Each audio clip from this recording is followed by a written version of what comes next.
All right, so we are, excuse me, we're rounding out the pricing for profitability series now. Like this is the last day, literally, that we're talking about pricing. Next month, February. I'm already in February. Next month, we're going to be talking about December. We're going to be talking about funding. So this is like the last few questions that I had from the Q&A, and also just a couple more points that I want to make about pricing before we move on to something else, because there were a couple questions, but the most that I've gotten, I've outlined and then just kind of made a few points about, and then just other key points that I think we need to touch on to just close this out. Not to say we're never going to talk about it again, but just to make sure that you are well equipped and supported on like the funding part of your journey as far as entrepreneurship. So let's talk about it. For anybody joining me on Facebook, I'm going to have like some visuals up. So you'll be able to see the charts that I'm referencing. So if you want to, you can go to Facebook to just get that information. I'm streaming live on the Mental Money page and also on YouTube, the Mental Money podcast page on YouTube, and my Facebook wall as well, if you're my friend and you follow me. So you can go on there as well to just get some more context for what I'm talking about, because I'm going to be pulling up visuals. But where should we start? All right, the first question was, let me just close these tabs so I'm not distracted. All right, the first question was, is there a pricing strategy that works best for everything? I don't think there's necessarily one that works for everything. I think depending on your business, you're going to be using different pricing models, and you're going to be at different points in your business too. Like everything is not going to be, it's not a linear process. Everything's not going to apply to everything. Depending on if you're running a sale, if you're launching a new product, it's going to be circumstantial for sure. So if you think about it, you'll want to vary your approach, which one model or pricing strategy that kind of, not necessarily 100%, but kind of captures all of that is the dynamic approach, right? So you can use different type of pricing scenarios or strategies for different type of situations. But even within that, you might be using different price points, right? So let's say right now you're going to launch a product for this Christmas. That's good, right? That's a seasonal product, but there's a pricing strategy behind that that can go into dynamic pricing that kind of steps away from your traditional pricing model. So you will be using different pricing strategies in almost every facet of your business. So think about of a more dynamic approach if you're not really sure about which one to implement now that your business is a new business. But there's one strategy that like I think entrepreneurs should just consider, especially if you're a business that provides services that could actually be good. So let's look at that one. I'm going to share my screen.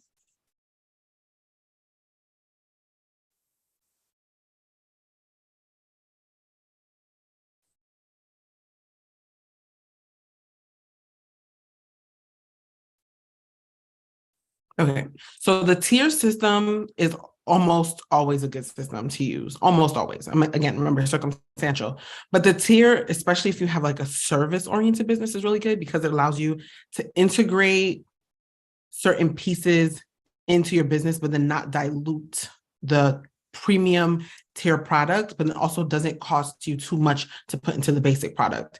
And we talked a little bit more about that in episode 27 with Jeet.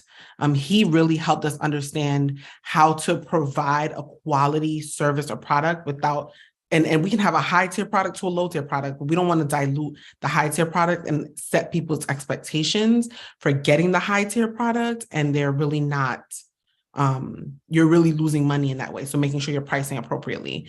So let's say, all right, so for example, this was a good example because you have this business that if you look at for that line, this line right here, it is the first concentration of services that you'll be receiving. If you look at the middle tier is usually like the best one, or has like the best features in both of them, but also accounts for the best price point for the business as well. Because look at all the tiered product in the middle and look how it kind of sticks out a little bit to almost get the consumer's attention too, because that's probably where the business is going to make the most money. And they want to draw that attention to that piece. So you'll see that everything in basic is in the pro version, right? And then you also see that if you go to the next tier higher up, everything in pro and plus is in there. And I'm sure everything in basic is in there as well. So it allows you to have different pieces of information for what the consumer is going to be getting at what price. But then you're also making sure that all of these little pieces don't take away from the fact that the premium service itself has all these little things and it can account for all those little things as well. So just something to consider. All right. So the tier system, it almost always helps because, especially for a service, because if you can find a way to express your value in that way, then you'll be able to make better sales and express better value to your consumer and express why they're getting what they're getting and at that price point. All right. So I think the question was supposed to be how has price impacted, but how has price impacted how a person will buy, or how will price impact how a person will buy? So this question speaks to a larger question about consumer buying behavior. And we're going to have an entire month dedicated to that, to kind of like almost influence the consumer to buy, but not in a skeevy way. It's going to be a very structured, but also like, you know, expressing your value kind of way. So let's talk about a little bit about multivariables, but like use the example of pricing in there, right? For example, you have psychological pricing. We talked about psychological pricing. I see this a lot at Publix, and I actually fall victim to this a lot because for me, volume wise, it makes more sense to buy one and get one thing free when I really could just buy one and get the half price, but I'm really paying the full price for that one product. And it might be on sale for a variety of reasons, right? They just need to improve their sales, or they have their own strategy behind why they're marketing it that way. But my psychology is saving money. So in my head, I'm always looking at, okay, well, if I buy one, get one free of the higher product, but then I'm looking at one product that's a lower price, but has a higher volume, then I'm going to get the lower price product. The buy one, get one free doesn't necessarily help me in that situation. But psychologically, when you're talking about consumer behavior and they're looking at a price, depending on where the consumer is in their life at that given moment, will impact their buying decision. For example, urgency is a really big one that they use in marketing. If the consumer is like, I'll do this when I get paid on Friday, I only have like $30 left in my bank account, but I see that this product, excuse me, is only $20 on sale for $20 right now. It's 2 days away from Friday and I only have 2 days to buy this. Like I only have 1 day to buy this. That sense of urgency may drive that consumer to buy that product way earlier than they intended to. They only have $30 left, but they're going to sacrifice 2/3 of what's left in their pocket to make sure that they have access to this thing. Black Friday sales were really good at that too. You know, they used to drive the price down for 1 day, because this month's Black Friday sale was ghetto. But anyway, I didn't buy anything. But this pricing strategy it speaks to the consumer's behavior, because you had throngs of people going out buying things that they didn't even really need, or they'll even save up the entire year to wait for Black Friday because they knew psychologically they only had 1 day to buy this product, and that was that. So they had to do it in that 1 day. So that's also a factor that will influence how people buy things. Price is also another thing, right? We're talking about pricing, but price is, when I say price, I mean, like if I'm looking at a car, a car is not a good example because it's more value based. All right, let's talk about brands. If I'm looking at a Tide product versus like a greater value product, because it's just a Walmart brand, I'm going to get the greater value brand. Personally, I think they do the same thing. If you look at the ingredients, they're mostly the same, right? And I think my clothes are just as clean, or whatever the cleaning product is, right? So stores like Walmart realized that there was an untapped potential for earning more money when they just competed against price, because the value really doesn't change, but you have maybe Tide has to go through a few more logistical steps to produce this product, or they have more manufacturing costs or more production costs or distribution costs, whatever the case may be. Well, greater value will do everything in-house, which can drive the price down, and people might lean more towards buying a greater value product than a Tide product.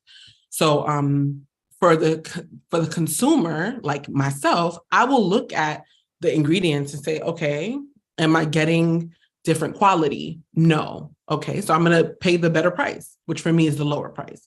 Some people are brand loyal, and that might influence how they buy. Like, no matter how good your product is priced, no matter how well your product is priced, and no matter how well you articulate the value of that product, they're not going to buy from you because they've already been loyal to Tide or Toyota.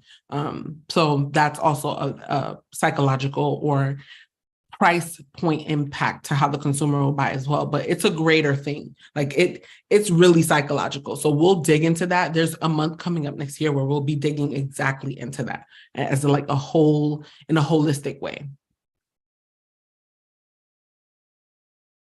Okay, so how important is it to price my product correctly? Now, if you don't have a pricing strategy, you don't have a business, okay? And for example, I like the Frontier. Like Frontier just implemented a new product that they're launching, and it has to do with the flights that they are selling for like the first year, which is a penetration pricing model, right? They use penetration pricing. The first year, they said you guys can fly for $5.99 or $6.99 for the entire year. The year after that is $2,000. Okay, you can do this the first year, get a little taste of what it's like to only pay $600, $700 to fly for a year, and then you pay for your bags and pay for all the extra stuff. But Frontier knows that there's no way that it can be sustainable for the consumer only paying $600 and flying anywhere that they want to. That's not sustainable, right? So they had to use a pricing model, and they have to have a strategy behind it, because if you don't, you're technically giving away your services and your products away for free. You can't do that. That's not sustainable. You can't do that as a business. So understanding how you're pricing and why you're pricing the way that you're pricing is going to be your bread and butter every single time. You can make as many sales as possible, but if you're not pricing appropriately, you'll find yourself stuck or not making enough money or whatever the case may be. So consider your pricing strategy your business strategy. Period. It should be even part of your business plan if you have one. What else was I thinking? Oh, the business also needs to have a pricing strategy, because this is how you're going to know when it's time to scale, when it's time to grow. It's going to tell you those metrics, and that data is going to give you a lot of insight into, what's working and what's not working. So the strategy is not necessarily just, oh, I just want to be competitive, or I just want to, I just want to make a couple bucks. It has to be, who am I competing with? What am I competing against? How am I getting clients in the door? How am I keeping in the door? When am I running sales? Like those all go into the strategy, every single piece of that. So just consider that as well.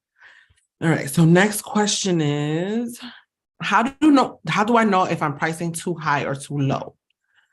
This is a great question, because if you're pricing too high, you'll probably find that you're getting a lot of pushback and resistance from potential buyers, which is not necessarily a bad thing, because I feel like services like Affirm or Klarna and services like that have psychologically helped consumers deal with higher price points, because the total cart value is going up because consumers feel like they have more time to pay that money back, right?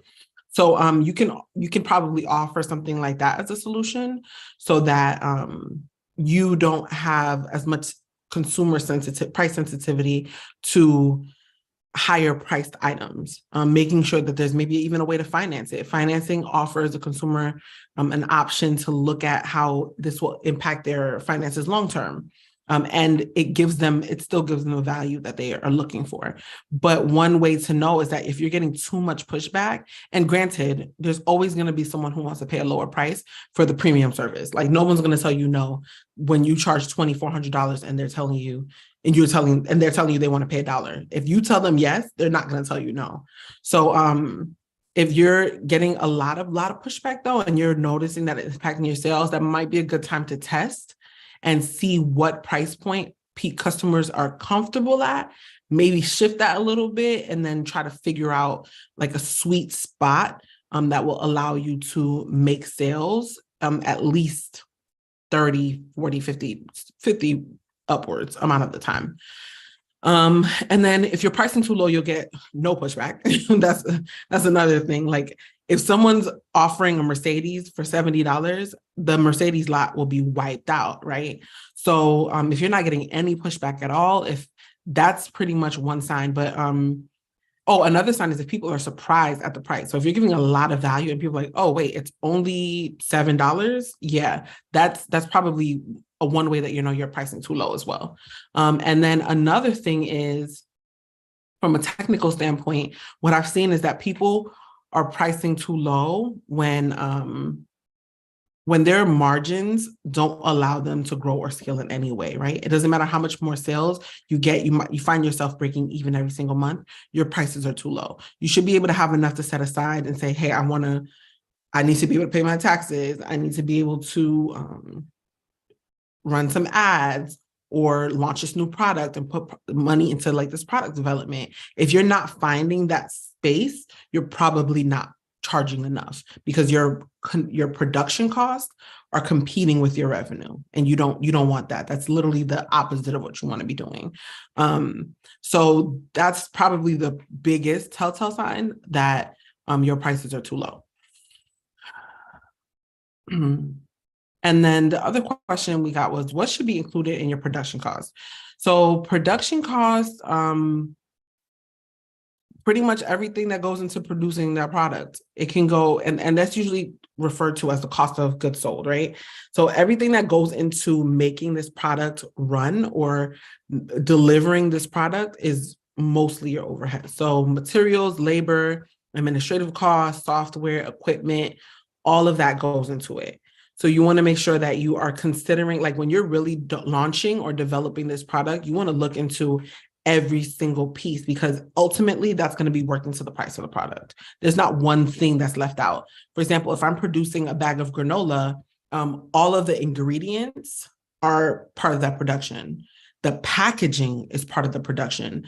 The facility and the equipment and how like even the depreciative value of that needs to go into the price of the product. The person who's working on assembling the bag and making sure the bags are filled and airtight, and the shipping and where it's going, where it's being distributed, the trucks that are going to be bringing it to these different places, all of those things are worked into the cost. And those costs are also going to be based on the quantity, a specific quantity you're going to be doing.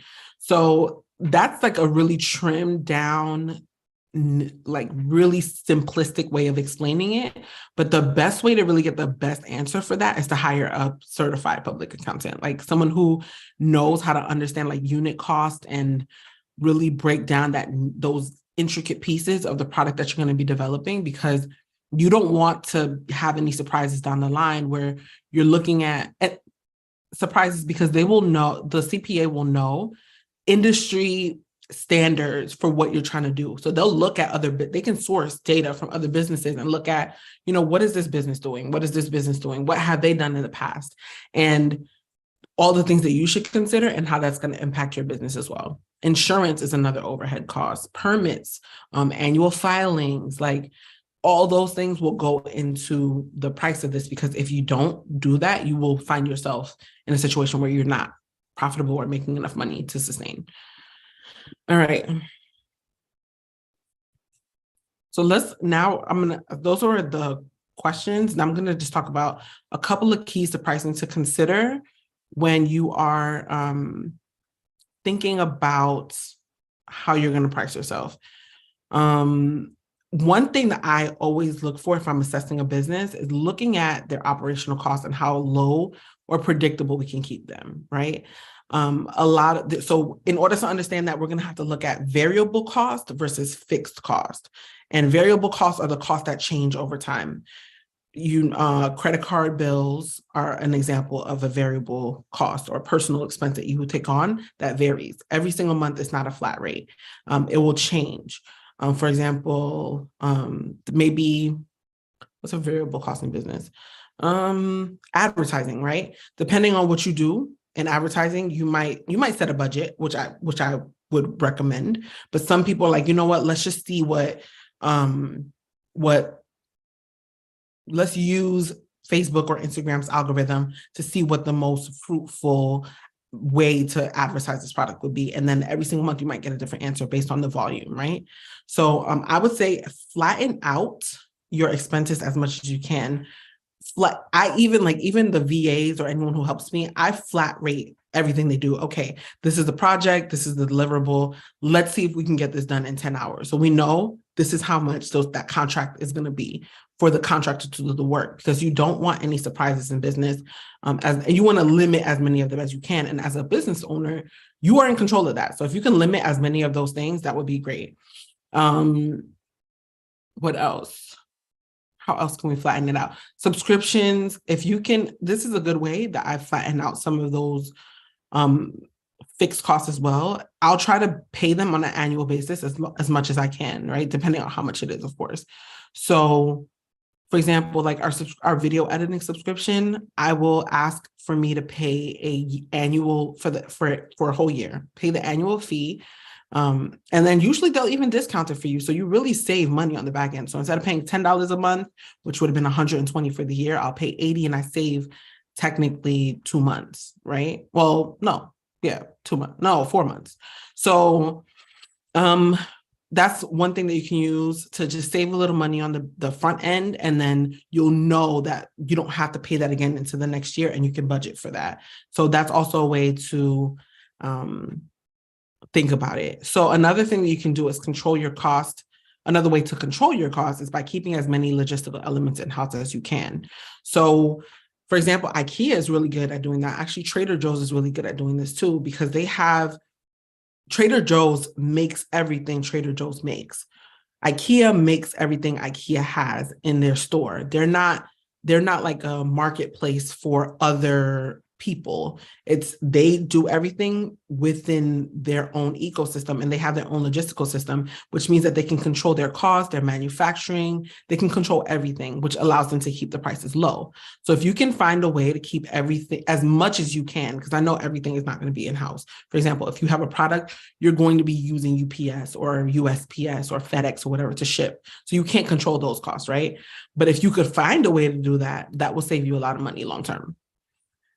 Okay, so this also is really important. So pricing can be a function of the primary business model that you choose, and then also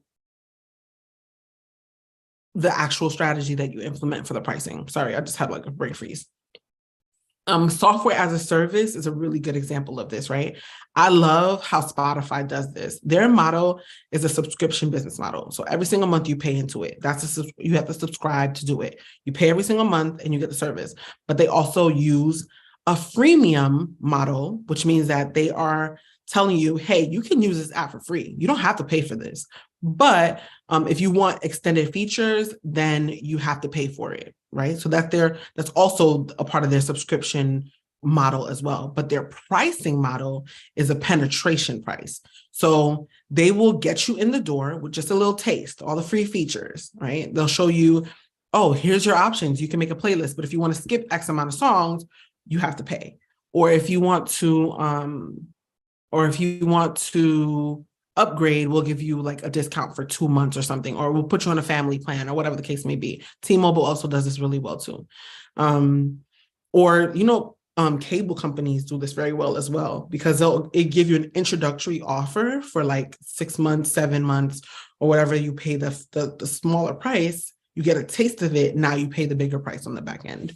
So within that business model, you should also look at how your pricing strategy is going to fit within that business model, and that will give you a lot of information about what's going to work and what's not. Because I wouldn't, if I was Spotify, or if I was like, what's the cable company? What's the name of that one? DirecTV, right? If I was DirecTV or Spotify, I would not use dynamic pricing, because as a consumer, I'm looking at, wait, why is my cable bill going higher? Because more people demanded that the demand grew for that. Like, I don't want my price to be based on how much of a demand there is on Spotify's end or DirecTV's end. So dynamic pricing wouldn't work in that business model, right? So you should see which strategy actually works depending on what business model you choose. So just think about that as well. As far as pricing is concerned, you can try to find a way to get more business leads in the door by using an affiliate program, which will also be worked into your pricing model. So one thing I've seen that business owners neglect to do is that they'll put in an affiliate program, which is great. They'll get a whole bunch of people in the door, but when it's time to pay the affiliates, they're like, oh crap, we didn't work this into our price. So work that into your actual pricing model to know if you're giving a consumer, the consumer who's referring your business $5, that your business is marked up $5 more to account for that piece, right? And assuming you never have to use it, set it aside. Assuming you do, you know that that money is there and it's worked into it and it's not eating up your margin. It's a good way to get referrals too.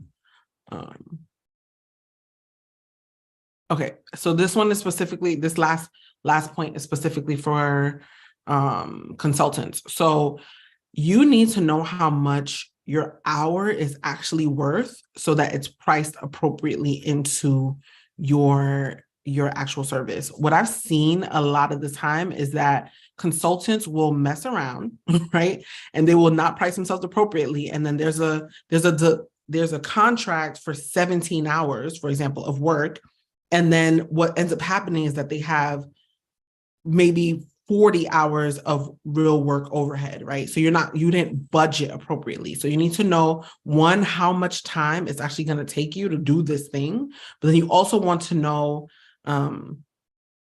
how much your hour is really worth. So if you look, one thing I'll do, or I used to do anyway, when my products were a lot simpler, is I would just time myself, literally just time myself, find a time tracking app, see how long it takes you to do every single individual little thing. And then that also helps you offload that too at some point, because at some point you're not going to be doing it for real, right? Or every single facet of it. So you know how long it takes you to do these things. You know how much you need to get paid to actually do the project. You know how much the project costs. It will allow you to set aside the time to do the project, find help with the project. You know how much you're paying someone else to help you with those parts of the project, and then how much you're also working to charge the individual. So you want to make sure you're charging the right amount, so you're actually getting paid for your time and not just overhead related to the service.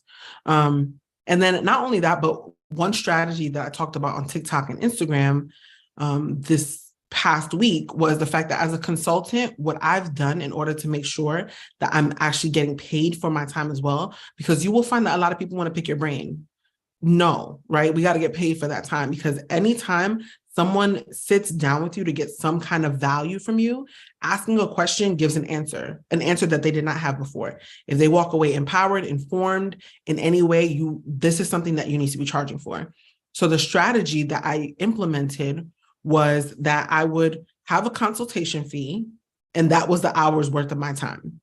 And then if they decide to get into a larger product, I would work in the consultation fee into the product. And that is the way that you help mitigate any financial loss on your part. And the consumer is still getting the value. Don't get me wrong. It's not just talking to me. I'll give them a report. I'll give them insights. I'll record the video so they have a list of recommendations, or however you want to produce that value for your own clientele. You kind of determine what comes with that hour. But in order for them to sit with you and get all of their questions answered, you need to make sure that you're charging appropriately for that time. And the number one reason why that really works is because it will help you sort out the people who are not serious, right? People who want to work with you and people who know what you have to offer, they are willing to pay that hour because they know they're walking away with more information than they walked in with. So just a couple things to consider. Like I mentioned, next month, really big month, we are going to be doing the funding. We're launching the growth grant. We're working on also making sure that we end the year off strong and that we start the next year off strong and all of those good things. So just keep in touch. We're on TikTok as Mental Money Podcast, and we're on Instagram as mentalmoney.me. So find us online, engage with the content. I'm sharing a lot of information. I'm going to try to go live more often. Sometimes it's hard with the baby, but I'll try to go live a little bit more often. But those are some of the keys that you can use and answer some of the questions about pricing. I'll upload this video somewhere where you can actually replay it and see it if you want more context, but that's about it. Thank you.